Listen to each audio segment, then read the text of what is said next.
Host Gabriel, just another fan TV. Come back at you another video. Hey man, I took the weekend off just to relax, but I'm back making some more videos. Hey, don't talk about my shirt, man. I know it's a little wrinkled, you feel me? But I wanted to hop on the cam and give my thoughts about a little bit of Ravens news from the weekend.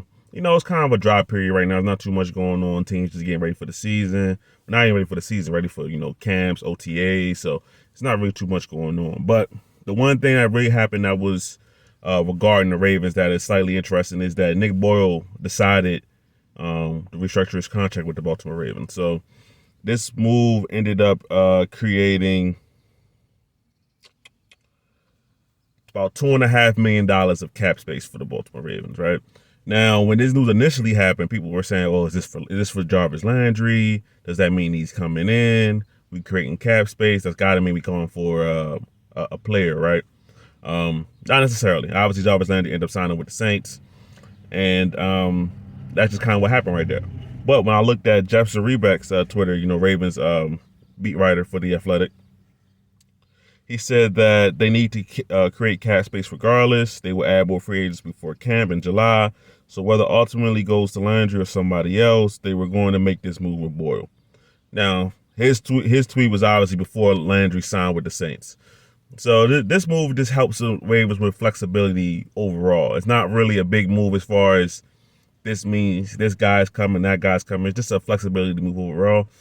For the Ravens, what are some things that they could do with this move? James Bradbury is still out there. I'm sure he's being courted by a lot of teams that we don't know his price, but he's still out there. Ravens need pass rush. I mean, we got to be honest. Tyus Bowser out, Achilles. Ojabo out, Achilles, right? So right now, we probably just have Odafe Owe. Justin Houston is supposed to be back on that free agent tender. So they'll have him in the fold more than likely. But you would still like to have some more guys, especially to start the season. So Nick Boyle, right, restructuring his contract is interesting just for the simple fact that there were some Ravens fans who thought Nick Boyle may be a cut candidate just because, well, last year he was supposed to be back, didn't come back. I mean, I think he may have played one game. He clearly wasn't right.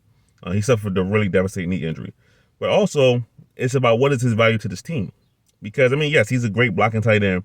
He's probably the best, or at the very minimum, top 3 blocking tight ends in the NFL.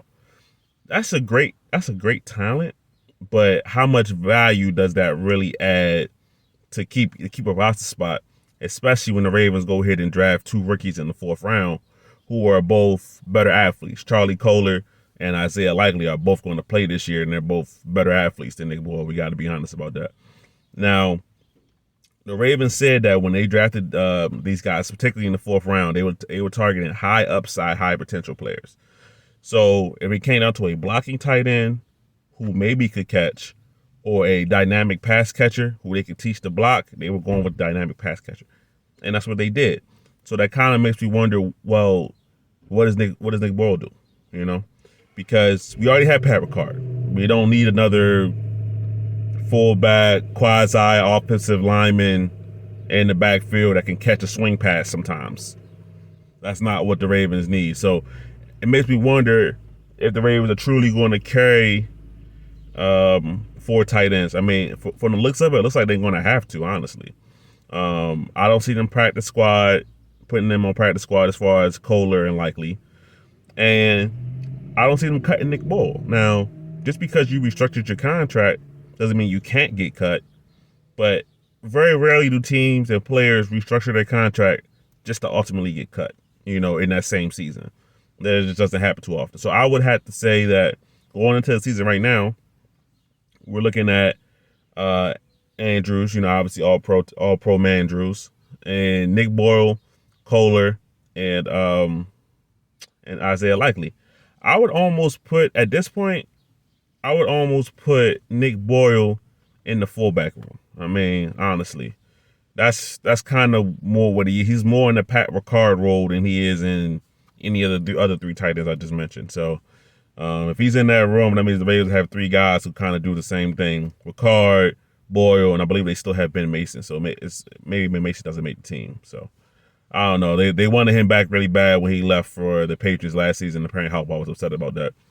I'm not sure why, but you know, it is what it is. So, yeah, that's the news on Nick Boyle. He restructured his contract for the Ravens.